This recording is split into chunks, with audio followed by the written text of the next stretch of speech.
So today's topic is about how to send form data using HTML। ठीक है, form data को कैसे HTML के थ्रू भेजेंगे और उसको डिस्प्ले कराएंगे PHP के अंदर। तो फर्स्ट मैं एक फ़ाइल यहाँ पे क्रिएट करूँगा जिसका नाम मैं रख देता हूँ form.php। ठीक है, अब इसके अंदर मैं क्या कर देता हूँ, HTML का स्क्रिप्ट लिख देता हूँ। ये पूरा HTML का कोड आ गया मेरे पास। अब इसके बाद मैं क्या करता हूँ, एक फॉर्म को डिज़ाइन कर देता हूँ यहाँ पे। तो उसके लिए फॉर्म टैग का यूज़ करेंगे हम। ठीक है, और फॉर्म टैग के अंदर मैं क्या करूँगा, इनपुट टाइप कुछ इनपुट फील्ड्स बना देता हूँ। कैसे बनाते हैं इनपुट फील्ड, तो मैं लिख दूँगा इनपुट टाइप टेक्स्ट। ठीक है, तो यहाँ पे मैं place holder enter your name. ठीक है, तो एंटर योर नेम आ गया इसका प्लेस होल्डर। और ऐसे ही मैं इसका कर देता हूँ BR। तो ऐसी कुछ चीज़ें मैं बना देता हूँ, लाइक यहाँ पे इसी का कॉपी पेस्ट कर देता हूँ। दूसरा और तीसरा और भी कुछ इन्फॉर्मेशन लेते हैं। ठीक है, तो टेक्स्ट रहेगा दूसरे का भी। और यहाँ पे मैं लिख देता हूँ एंटर योर एड्रेस। ठीक है, तो एंटर योर एड्रेस के बाद रहेगा एंटर योर नंबर। ठीक है, तो इसके अलावा मैं लूँगा ईमेल। ठीक है, ये कुछ इन्फॉर्मेशन मैं किसी यूज़र की ले लेता हूँ। अब नंबर के लिए मैं यहाँ पे यूज़ करूँगा नंबर, ताकि इसको रिवोक करे अल्फ़ाबेट टाइप करने से।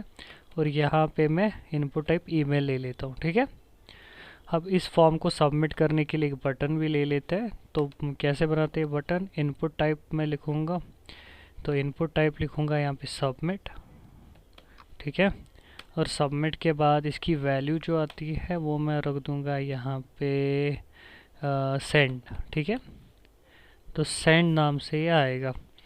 अब यहाँ पे मुझे क्या चाहिए, इसके बाद ये तो सारी चीज़ें आ गई और साथ साथ इसकी वैलिडेशन कर देते जो कि रिक्वायर्ड। तो सारे फील्ड्स पे क्या लगा देते हैं, रिक्वायर्ड लगा देते। तो उससे क्या होता है रिक्वायर्ड से, तो ये फील्ड लिखना आपको ज़रूरी है। ठीक है, तो रिक्वायर्ड, हाँ हाँ ठीक है ठीक है। तो रिक्वायर्ड मैंने इनके अंदर डाल दिया है। तो इस फॉर्म को पहले रन करते हैं। तो रन के करने के लिए मैं लिख देता हूँ local host /new php /form form.php। तो यहाँ पे देखो एक फॉर्म आया है ना।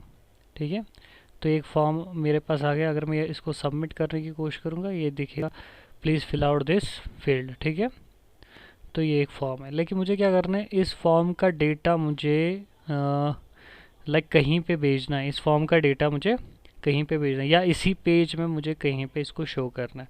पहले दूसरे एक पेज पे इसको भेजते हैं इस फॉर्म के डेटा को। यहाँ पे मैं एक पेज बना दूंगा data.php। ठीक है, एक नया पेज मैंने बनाया। मैं क्या चाहता हूँ, इसमें जो भी यूज़र टाइप करे ना, तो ये फॉर्म का डेटा यहाँ चला जाए। कहाँ, data.php पे। ठीक है, तो मैं एक्शन में क्या लिख देता हूँ, एक्शन में वो लिंक का मैं लिख देता हूँ जहाँ मुझे डेटा भेजना हो। तो मुझे डेटा कहाँ भेजना है, data.php में।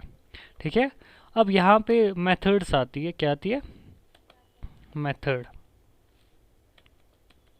तो मेथड यहाँ पे दो टाइप्स की होती है, पोस्ट एंड गेट। ठीक है, अब दोनों में देखो क्या ये फ़र्क है पोस्ट और गेट में।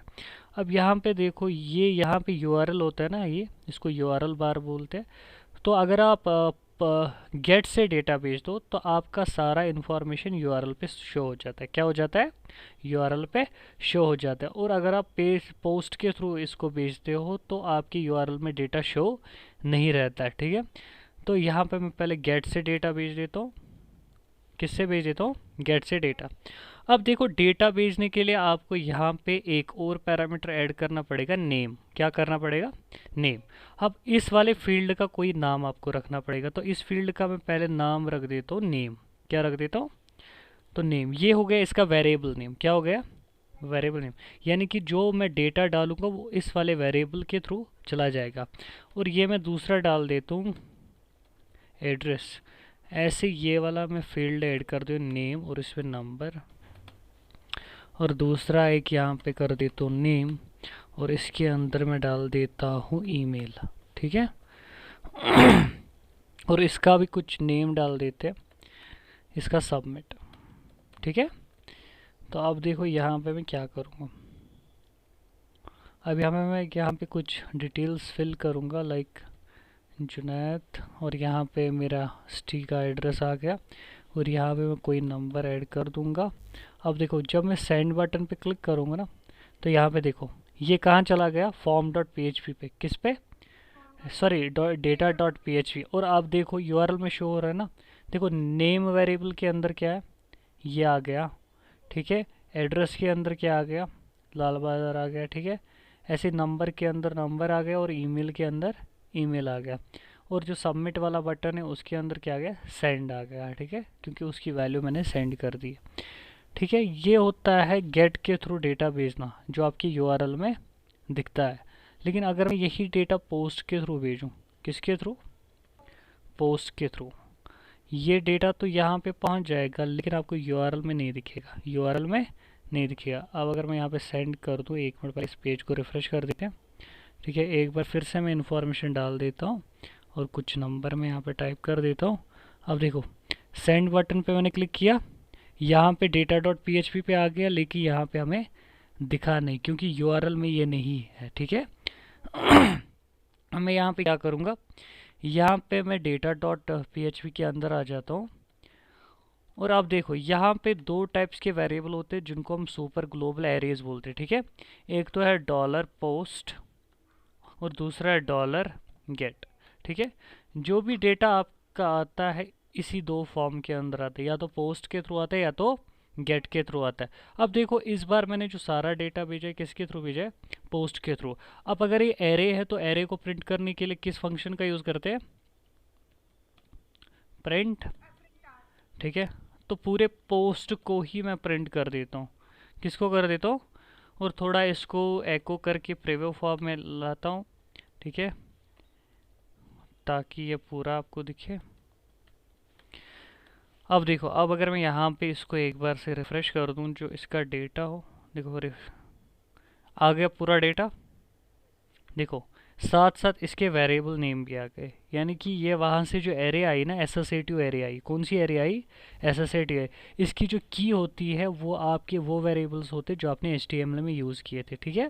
ये एज अ की यहाँ पे रिएक्ट करते, क्या करते, एज अ की। आप देखो अगर आपको पर्टिकुलरली कोई वैल्यू इसमें से निकालनी हो ना, पूरी प्रिंट आर से तो पूरी एरे आ गई, लेकिन अगर आप एको से एक एक करके इसकी वैल्यूज़ को लाना चाहते हो तो क्या करोगे, तो ये है डॉलर पोस्ट, है ना, पोस्ट, और इसके अंदर आप इसकी पी की पास कर दो, लाइक नेम वाली, मुझे चाहिए नेम के अंदर क्या है मेरे पास। ठीक है। तो मैंने की पास कर दी ना। अब यहाँ पे अगर मैं यहाँ पे रिफ़्रेश कर देता हूँ एक बार से, देखो यहाँ पे आ रहा है ना मेरा नाम। ठीक है। इसको मैं एक बार, अब आप एक एक करके भी इसमें से वैल्यू निकाल सकते हो। ठीक है। एज पर की, जो आपने की वहाँ से भेजी है उस की के हिसाब से आप एक एक करके सारी वैल्यूज़ निकाल सकते हो।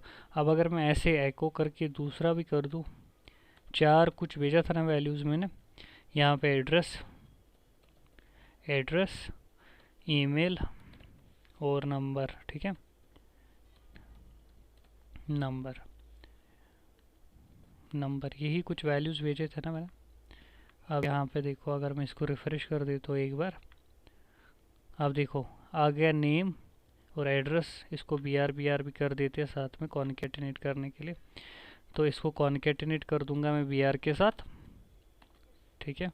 तो यही br मैं सब पे लगा देता हूँ, कंट्रोल C, कंट्रोल V, और यहाँ पे भी इसको कंट्रोल V कर देते हैं, और यहाँ पे भी कंट्रोल V कर देते हैं।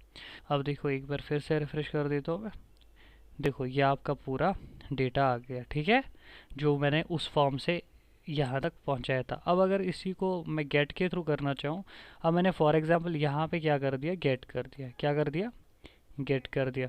अब देखो यहाँ पे क्या प्रॉब्लम आएगी।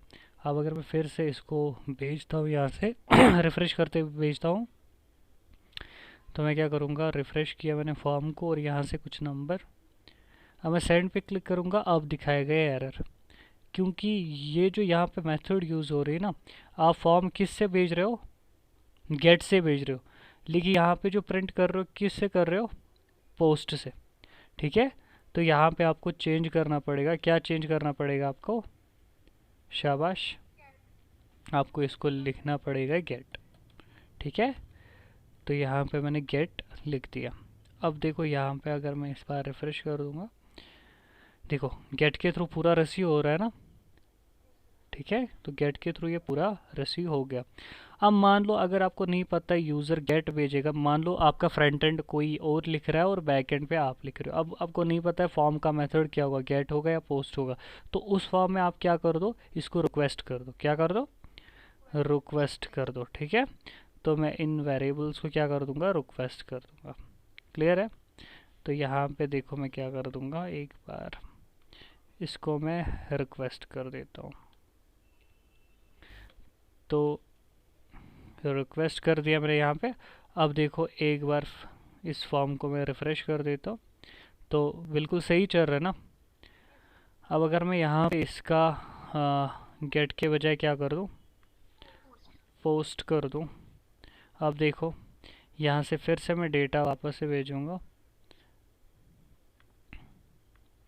अब देखो, अब आप गेट से भेजो या पोस्ट से भेजो, इस पे कोई फ़र्क नहीं पड़ेगा। ठीक है, क्योंकि रिक्वेस्ट हम उस केस में यूज़ करते हैं जब हमें फॉर्म का मेथड पता नहीं होता है कि किस मेथड से फॉर्म आ जाएगा। ठीक है, ये आपका क्लियर हो गया ना। अब मान लो किसी ने ये फॉर्म डायरेक्ट हिट कर दिया। ठीक है, ये यहाँ पे हो गया ना। अब मान लो किसी ने ये यूआरएल यहाँ से उठा दिया और यहाँ पे डायरेक्ट पेस्ट कर दिया। ठीक है, अब देखो ये क्या दिखा रहा है, अनडिफाइंड, ये क्योंकि इसमें कोई वैल्यू हमने भेजी नहीं है। अब ये डेटा डॉट php जो है ना खाली है, इसलिए मैं इसको एक फंक्शन का यूज़ यहाँ पे कर देता हूँ। अगर इस सेट मीन्स क्या होता है, ये चेक करता है कि वेरिएबल के अंदर वैल्यू है या नहीं है। तो इसको मैं क्या बोलूँगा, अगर रिक्वेस्ट इस सेट एक फंक्शन है और इसके अंदर मैं क्या कर दूँगा, बटन का नाम दे दूँगा। अगर सबमिट बटन के अंदर कोई वैल्यू है, यानी कि वो प्रेस हो गया है, उसके अंदर वैल्यू आ गई है, तो ये वाली चीज़ें हिट कर दो। एल्स में क्या कर दो, अगर ऐसा नहीं है तो एल्स में बोल दो एको नो डेटा फाउंड। ठीक है, तो अब यहाँ पे देख लो, अब अगर मैं फिर से इसको रिफ़्रेश करूँ, देखो एक तो आ रहा है नो डेटा फाउंड। अब अगर आप चाहते हो कि अगर इस केस में क्या हो जाए, ये वापस से ये फॉर्म पे चला जाए, ठीक है, ये इसको रिडायरेक्ट कहाँ कर दे, फॉर्म में कर दे, तो आप क्या लिखोगे, हेडर। और हेडर के अंदर, हेडर एक फंक्शन है जिसका काम है लोकेशंस को चेंज करना, तो इसमें आप लिख दोगे लोकेशन और कोलन करके वो वाली लोकेशन दोगे जहां आपको। ठीक है, अब देखो, अब जब फॉर्म का डेटा नहीं रहेगा तो अगर कोई डायरेक्ट ये यूआरएल लिखने की कोशिश करे ना, तो ये इसको यहाँ नहीं आने देगा। ठीक है, अब देखो, अब मैं अगर यहाँ पे डेटा सेंड कर रहा हूँ कुछ डेटा, अब देखो यहाँ पे कुछ डेटा सेंड कर रहा हूँ, तो इस केस में आपका पेज खुलेगा। ठीक है, इस पेज में आपका पेज खुले। अब अगर मैं इसी यूआरएल को कॉपी कर दूं, इस वाले यूआरएल को कॉपी कर दूं और यहाँ पे फिर से पेस्ट कर दूं, अब ये नहीं खुलेगा। ठीक है, क्योंकि इसमें डेटा नहीं है, ये डायरेक्ट से कहाँ पे आ गया, वापस से आपके फॉर्म वाले पेज पे आ गया। दैट मीन्स वैलिडेट भी साथ साथ हो गया। ठीक है, तो इस सेट ने क्या किया, जब तक आपके फॉर्म का डेटा नहीं आएगा तब तक ये इस डेटा डॉट php को ओपन नहीं होने देगा। ठीक है, तब तक ये एल्स ब्लॉक में चला जाएगा। ये आपका क्लियर है ना। ठीक है, ये आपको समझ आ गया। और ये जो नेम वाले पैरामीटर्स है ना यहाँ पे, ये आपको ज़रूरी डालने हैं, क्योंकि ये कहलाते हैं वेरिएबल नेम। ठीक है, तो ये आपका वेरिएबल नेम है यहाँ पे। ठीक है, ये आपका की होता है, जो आप एसोसिएटिव एरे पोस्ट या गेट के थ्रू भेजते हो ना, एसोसिएटिव एरे, तो उसका ये की रहता है, नेम एड्रेस वगैरह जो भी आप यहाँ पे डालोगे ना, वो उसका क्या रहेगा, की रहेगा। ठीक है, और वैल्यू जो आपकी वहाँ से वैल्यू आएगी, जो आप वैल्यू, क्लियर है ना। अब आप सिंगल पेज पे भी डेटा ले सकते हो, ज़रूरी नहीं है आपने दूसरे पेज पे हिट करना है। अगर आप इसी पेज पे डेटा लेना चाहते हो तो यहाँ पे मैं कर दूंगा हैश, ठीक है। और ये वाली चीज़ जो सारा है ना, ये वाला, ठीक है। तो ऐसा करके मैं क्या कर दूंगा, ये यहाँ पे मैं PHP टैग ओपन कर दूंगा, या तो मैं PHP टैग ओपन कर दूंगा, ठीक है। और इसी पे क्या कर दूंगा, पेस्ट कर दूंगा। अब देखो यहाँ पे एल्स की ज़रूरत हमें नहीं है, ठीक है, क्योंकि ये इसी पेज पे है ना। अब देखो तब ये फॉर्म का डेटा शो हो जाएगा जब मैं इस बटन पे प्रेस करूँगा, ठीक है। और ये सारा डेटा कब इसमें आ जाएगा, जब रिक्वेस्ट से कौन सा बटन हिट हो जाएगा, सबमिट वाला, ठीक है। अब देखो अब दूसरे पेज की ज़रूरत नहीं पड़ेगी हमें यहाँ पे। एक मिनट, कुछ प्रॉब्लम आ रही है यहाँ पे। अच्छा जी, दो दो PHP टैग को बंद किया है, ठीक है।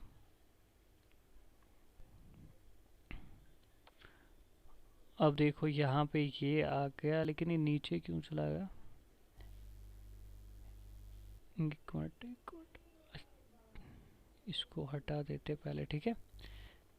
इसको मैं हटा देता हूँ, क्लियर है। तो अब यहाँ पे देखो कुछ डेटा मैं इसमें डाल देता हूँ, और यहाँ पे नंबर्स। अब देखो सबमिट करूँगा तो ऊपर आपका पूरा डेटा आ गया, ठीक है। तो इसी पेज पे आपका डेटा आ गया। अब अगर यहाँ से मैं आपको एक डेवलपर टूल दिखाता हूँ, इनस्पेक्ट। अब मैं क्या करता हूँ, ऐसे इसको एक बार रिफ़्रेश कर देता हूँ पेज को। पहले तो डेटा इसी में रहेगा, किया मैंने रिफ़्रेश, ठीक है। अब यहाँ पे एक कंसोल है, सोर्स है, ऐसे आप नेटवर्क देखोगे, नेटवर्क है ना। अब यहाँ पे मैं इसको क्लियर कर देता हूँ। अब एक बार देखो, जब मैं इसमें डेटा डालूंगा ना, डेटा मैंने कुछ डाला, सबमिट करने के बाद आप इस यहाँ पे ध्यान देना। अब मैंने सबमिट किया तो यहाँ से एक पेज पे चला गया ना हिट, CSS वाला नहीं, ये देखो। तो अगर मैं इस पर क्लिक करूँगा ना, तो ये एक URL पे जा रहा है, ठीक है। अब यहाँ पे आपके रिक्वेस्ट का मेथड भी बता रहा है, कौन से मेथड से भेज रहे हो, पोस्ट से। अब क्या भेज रहे हो वो आप यहाँ पे चेक करोगे, पेलोड पे। कहाँ पे चेक करोगे, पेलोड पे। पेलोड आपको बताता है कि आप क्या क्या भेज रहे हो। आप नेम वेरिएबल के अंदर ये भेज रहे हो, एड्रेस वेरिएबल के अंदर ये भेज रहे हो, नंबर वेरिएबल के अंदर, ईमेल वेरिएबल के अंदर ये, और सबमिट वेरिएबल के अंदर सेंड का, ठीक है। इसी से इसको पता चलता है कि सबमिट बटन का डेटा जो है वो सेट हो गया है, क्योंकि सेंड में उसमें असाइन कर रहा हूँ ना, दैट मीन्स ये सेट है, ठीक है। क्लियर है ना ये सारी चीज़ें, ठीक है। ये भी दिखाया मैंने आपको दूसरे पेज पे कैसे भेजते, और ये भी दिखाया कि एक ही पेज पे कैसे आप कर सकते हो, ठीक है। क्लियर है ना, ठीक है। तो सिंपल सा इसको अगर डिज़ाइन भी करना हो, आप क्या करोगे, यहाँ पे सीधे स्टाइल टैग लिखोगे। स्टाइल टैग के अंदर मैं क्या करूँगा, जितने भी इनपुट है ना हमारे पास, जितने भी इनपुट है, तो मैं क्या करूँगा, देखो CSS में क्या होता है, आप एक चीज़ को 3-4 तरीक़ों से सिलेक्ट कर सकते हो। एक तो टैग नेम होता है, ठीक है। दूसरा आपकी आईडी होगी, तीसरा हो गया क्लास, ठीक है। हाँ, मैं टैग नेम से कैसे इसको करूँगा, मैं लिख दूँगा सीधे INPUT इनपुट। अब जितने भी इनपुट यहाँ पे है ना, वो सारे सिलेक्ट हो जाएंगे, ठीक है। वो सारे क्या हो जाएंगे, सिलेक्ट हो जाएंगे। मैं इसकी विड्थ कुछ दे देता हूँ, लाइक विड्थ में दे देता हूँ यहाँ पे 200 पिक्सल्स, एंड हाइट में यहाँ पे दे देता हूँ इसकी 40 पिक्सल्स, ठीक है। और बॉर्डर में यहाँ पे दे देता हूँ बॉर्डर रेडियस 10 पिक्सल्स का, ठीक है। या 5 ही पिक्सल रख देता हूँ मैं, बॉर्डर का रेडियस ज़्यादा हल्का चाहिए हमें। और बॉर्डर रख देता हूँ मैं सॉलिड, मैं क्या कर दूँ, ग्रे 1px। अब सिंपल सा मैंने यहाँ पे देखो क्या कर दिया, इस फॉर्म का जो हम यहाँ पे रिफ़्रेश अगर कर दूँगा तो ये कुछ फॉर्म ऐसा आ गया ना। अब इसकी जो हाइट तो ठीक है, थोड़ी सी विड्थ तो और बढ़ा देता हूँ मैं इसकी, थोड़ी सी विड्थ में और बढ़ा देता हूँ, तो ये ठीक विड्थ है इसकी। अब इसके साथ साथ देखो बटन की भी यही चेंज होगी ना, लेकिन बटन के साथ मैं ऐसी चीज़ें नहीं चाहता हूँ। और साथ साथ में क्या कर देता हूँ, थोड़ा सा मार्जिन इसमें कर देता हूँ, मार्जिन दे देता हूँ 10 पिक्सल्स का। यहाँ पे देखो, ठीक है, थोड़ी गैप भी आ गई ना बीच में इनको, ठीक है, ये भी चाहिए थे हमें। और अब जो बटन है मेरा, ये वाला सबमिट बटन, इसके अंदर मैं एक क्लास को ऐड कर देता हूँ, क्लास btn, ठीक है। अब यहाँ पे मैं क्या कर देता हूँ, डॉट btn, और btn के अंदर मैं क्या कर देता हूँ, इसकी विड्थ पहले छोटी कर देता हूँ, हाइट तो इसकी ठीक है, विड्थ में कर देता हूँ 100 पिक्सल्स की, ठीक है। अब देखो आ गए ना परफेक्ट, ठीक है। और इसका कर देता हूँ बैकग्राउंड कलर DOD, डॉर्जर ब्लू, ठीक है। इसका जो कलर है अंदर से COLO कलर, ठीक है। टेक्स्ट का कलर मैं कर देता हूँ यहाँ पे ब्लैक ही कर देता हूँ, बाय डिफ़ॉल्ट भी ब्लैक ही रहता है ना, ठीक है। तो कलर की ज़रूरत यहाँ पे है नहीं, बस फॉन्ट का वेट थोड़ा सा ज़्यादा कर देता हूँ, फॉन्ट वेट बोल्डर कर देता हूँ। पहले देख लेते हैं क्या हो जाएगा इसका, ठीक है। तो परफेक्ट आ गया ना ये। तो इसके अलावा मैं इसका क्या कर देता हूँ, थोड़ा होवर बना देता हूँ, डॉट btn होवर, ठीक है। होवर एक प्रॉपर्टी है, जब आप माउस इस पे हलाते हो ना, तो उस टाइम पे कुछ चाहता हूँ मैं, कुछ चेंज चाहता हूँ इस पर, तो क्या आना चाहिए, background colour green, green green green आना चाहिए इसका। और जो इसका कलर है वो होना चाहिए वाइट, ठीक है। अब यहाँ पे मैं अगर देख लूँ इसको, अब देखो, ठीक है, परफेक्ट आ गया ना, थोड़ा सा अच्छा दिख रहा है। फिर आप अपने हिसाब से कर सकते हो जो भी स्टाइलिंग आप चाहते हो। अब मैंने तो बेसिक से स्टाइलिंग यहाँ पे कर दी है, क्लियर है। क्योंकि थोड़ा सा यहाँ पे प्लेस होल्डर, इसके अंदर जो है इसको मैं थोड़ा सा क्या कर देता हूँ, पैडिंग दे देता हूँ, ठीक है। पैडिंग लेफ्ट दे देता हूँ कुछ 10 पिक्सल्स की, प्लेस होल्डर की। देखो अब ठीक है ना, जो इसके अंदर के प्लेस होल्डर है उन पे दे दिया, ठीक है, क्लियर है। अब अगर इस पे भी देना चाहते हो तो सेम यही पैडिंग अप्लाई करो इनपुट्स पे भी, ठीक है। तो आपका क्या रहेगा, सॉरी बटन पे दे दिया मैंने, तो इनपुट्स पे भी दे दो, तो आपके इनपुट जो है ना टैग्स वो भी स्टार्ट हो जाएंगे वहीं से। अब देखो यहाँ पे क्लियर है। और इसके अंदर का फॉन्ट भी कर देते थोड़ा सा, font weight, sorry family two, ठीक है, वेट बोल्ड, बोल्ड कर देते, बस बोल्डर नहीं कर देते, ठीक है। ठीक है ना, अब सही दिख रहा है, क्लियर है, ठीक है। और अगर आप एक तो ये इनपुट्स हो गया, अब इनपुट के होवर पे भी कुछ कर देते हैं थोड़ा सा, इनपुट के होवर्स पे, होवर पे क्या कर देते हैं, एक जो बॉर्डर है ना सॉलिड ग्रे, इसको कुछ और कर देते हैं, सॉलिड ग्रे की जगह मैं कर देता हूँ ब्लैक, ठीक है, ब्लैक कर देता हूँ।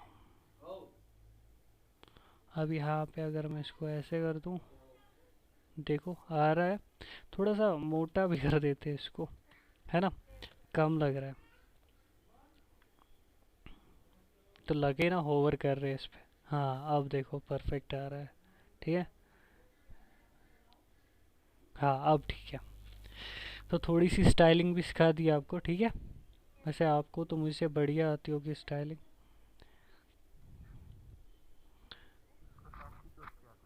ठीक है। क्या बोल रहे हो?